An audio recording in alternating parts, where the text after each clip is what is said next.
குழந்தை பிறக்கும்போது அதன் மேல் தன்னுடைய சிவப்பு இரத்தம் ஊற்றி உள்ளே இரத்தம் கொடுத்து வெளியே வந்த சிறிது நேரத்தில் வெண்மை இரத்தத்தை அக்குழந்தைக்கு உணவாக்கி ஆரம்பித்த அந்த அம்மா என்ற நாளிலிருந்து நம் நாட்டிலும் பல நாட்டிலும் தன் குழந்தைகளுக்காகவே வாழ்கிறார்கள். தம் சாம்ராஜ்யம், ஒரு மனைவி போனால் இன்னொன்று, முதல் மனைவி குழந்தை, இரண்டாம் மனைவி குழந்தை என்ற சௌகரியங்களை கொண்டவர்கள் குழந்தைகளுக்காகத்தான் வாழ்கிறார்கள் என்று சொல்ல முடியாது.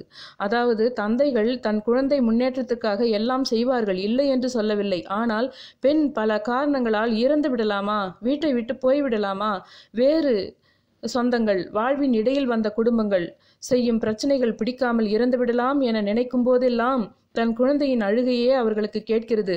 அது மீசை தாடி வளர்ந்துவிட்ட குழந்தை ஆயினும் நாம் போய்விட்டால் ஃப்ரிட்ஜில் காலை பிடித்து டேட் போனதை தூக்கி போடாமல் இந்த வளர்ந்த குழந்தை தெரியாமல் சாப்பிட்டு விடுமோ என்றும், சிறு குழந்தையாக இருந்தால் விட்டால் நாம் இவர்கள் பேசும் பேச்சுக்களை தாங்காமல் போய்விட்டால் குழந்தை தண்ணீர் தொட்டியில் விழுந்து விடுமோ என்று நிச்சயம் நம் அளவுக்கு கண்கொத்தி பாம்பாய் பார்க்க இனி யாரும் இருக்கப் போவதில்லை என்று பல கவலைகள் சூழ்ந்தது பெண்ணின் உலகம். தாய்ப்பாசம் ஒன்று இல்லை என்றால் 80% பெண்கள் நிச்சயம் 30 வயதிற்குள் இருந்திருப்பார்கள்.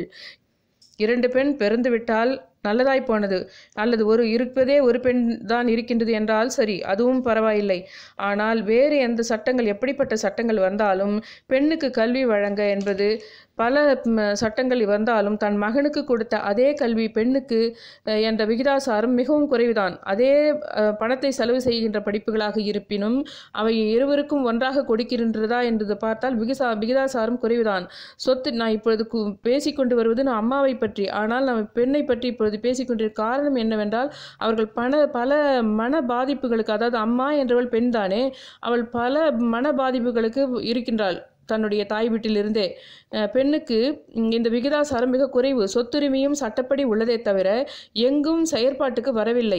அதன் பாதிப்பு இளவயதில் வேறு வீட்டுக்கு போவதால் இப்படிப்பட்ட வழிகள், அதாவது வேறு வீட்டில் இருப்பவர்களோடு நாம் வாழ்ந்தாக வேண்டும், அவர்கள் அட்ஜஸ்ட் பண்ணணும், பல விஷயங்கள் அவர்கள் இறந்து விடுவதற்கு பலமுறை தூண்டுகின்றது. நான் இப்பொழுது கூறிக்கொண்டு வருவது ஒரு பெண்ணையும் பேசுவதற்காக வரவில்லை, நாம் அம்மாவை பற்றி தான் பேசுகிறோம். அந்த அம்மா என்பவர் ஒரு பெண். அவருக்கு பல கட்டங்களில் பல இந்த சமுதாய அமைப்பும் இந்த உலகத்தில் உள்ள பல விஷயங்கள் அவளை இறப்பதற்கு பல முறை தூண்டுகின்றது. அதற்காகத்தான் இவற்றை கொண்டு வந்து இருக்கிறேன் இடையில். அதன் இளவயதில் வேறு வீட்டுக்கு போவதால் இப்படிப்பட்ட வழிகள் ஒரு பெண்ணை பலமுறை இறந்துவிட வேண்டும் அப்படி என்று அவளை தூண்டு செய்கின்றது. இறப்பது ஒன்றும் அவ்வளவு சுலபம் அல்ல. இந்த உலகிலேயே மிக கடினமானது தன்னை மாய்த்து கொள்வது. அதில் தைரியம் இல்லாமல் வேறு ஏதாவது வழி கிடைக்குமா என்று பார்ப்பது. அதையெல்லாம் தாண்டி என்றோ இறந்திருக்க வேண்டிய, ஆனால் இன்று நடமாடிக்கொண்டிருக்கும் அம்மாக்கள் ஒரு புறம் இருக்க, நாட்டில் உள்ள அனைத்து குழந்தைகளிடமும் இளைஞர்களிடமும் நான் கேட்டுக்கொள்வது, தயவு செய்து உங்கள் அம்மாவிடம் நண்பர்களாக இருங்கள். அவர்கள் அப்பாவிடமும் 2ஆம் பட்சமானவர்கள், அதாவது அவர்களுடைய தாய், உன்னுடைய அம்மாவின் அப்பாவிடம் அவர்கள் 2ஆம் பட்சமாக இருந்தார்கள். உன் வீட்டிலும் அவர்கள் வேறு வீட்டிலிருந்து வந்த பெண், அதாவது உன்னுடைய அம்மா நீ வாழ்கின்ற இந்த வீட்டில் வேறு வீட்டிலிருந்து வந்த பெண் மருமகள் என்ற 2ஆம் பட்சமாகத்தான் இருந்தார்கள். சமுதாயம் அவர்களை 3ஆம் பட்சமாக்கியது. மீறி கேட்டால் கையெடுத்து கும்பிடுகிறேன், நீ கடவுள், பெண் என்றால் கடவுள், அதனால்தான் நாங்கள் துர்க்கை காளியாத்தா என்று கும்பிடுகிறோம் என்கிறார்கள். கையெடுத்து கும்பிடுவதை விட கை கொடுத்தால் மேலாக இருக்கும். இளைஞர்களுக்கும் குழந்தைகளுக்கும் தனது அம்மா அழகாக இருக்க வேண்டும், ராக்கெட் சயின்ஸ் படித்திருக்க வேண்டும், மாடர்னாக இருக்க வேண்டும் என்றெல்லாம் பார்க்காதீர்கள். நீங்கள் இன்று அவைகளை பெற காரணமே பல முறை அவர்கள் சொந்த பர்சனல் விஷயங்களுக்காக தற்கொலை நினைவு வந்த போதெல்லாம் உங்கள் முகம் அவர்கள் நினைவில் வந்துதான் உங்களுக்காக இருந்தார்கள். சமுதாயத்தில் இப்பொழுது என்னென்ன தேவை, என்னென்ன படிப்பு, நம் குழந்தைகளுக்கு எங்கு திருமணம் முடிக்க வேண்டும், உங்கள் சௌகரியங்கள் என்ன, உங்கள் அசௌகரியங்கள் பற்றி உன் தந்தையிடம் அவர்கள் எடுத்து கூறவில்லை என்றால், உன் தந்தைக்கு உனக்காக எல்லாம் செய்வார், ஆனால் உனக்கு எதெல்லாம் செய்ய வேண்டும் என்று அந்தந்த காலகட்டத்தில் அவர் ஓய்வாக இருக்கும் பொழுது சொல்லி இந்த நிலைக்கு கொண்டு வர உதவியாய் இருந்த அம்மாக்கள். அது தாண்டி இன்றைய அம்மாக்கள் அப்பாவும் ஆனார்கள். அதாவது தந்தைகளை தாயுமானவர் என்று சொல்வது போல் இப்பொழுது அம்மாக்களை அப்பாவும் ஆனவர் என்ற பட்டமும் இப்போது அவர்களுக்கு நாம் கொடுத்து விடலாம்.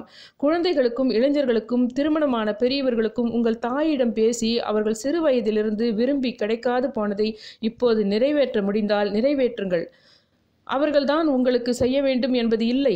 நீங்களும் அவர்களுக்கு செய்யலாம். ஆனால் அவர்கள் ஏக்கமெல்லாம் நீங்கள் படித்து சாதிக்க வேண்டும், நல்லவனாக இருக்க வேண்டும் என்பதுதான் பெரும்பாலாக இருக்கும். அவர்கள் நீங்கள் கேட்டால் கூட சொல்லப்போவதில்லை தனக்கு எது வேண்டும் என்று.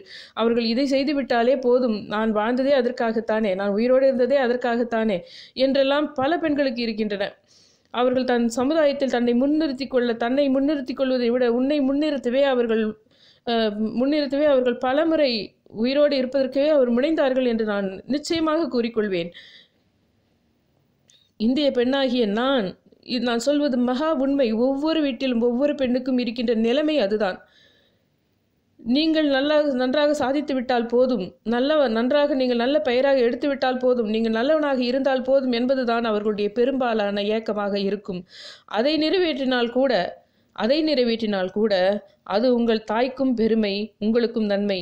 அதையே நீங்கள் அது உங்கள் தாய்க்கும் மிகுந்த திருப்தியை அளிக்கக்கூடியதாக இருந்துவிடும், அது உங்களுக்கும் நன்மை செய்யக்கூடியதாகத்தான் இருக்கும் என்று கூறி நானும் ஓ இந்திய பெண்ணே சேனல் வைத்திருக்கும் பாரதி என்கிற நானும் ஒரு தாய்தான் என்று கூறி முடித்துக் கொள்கிறேன்.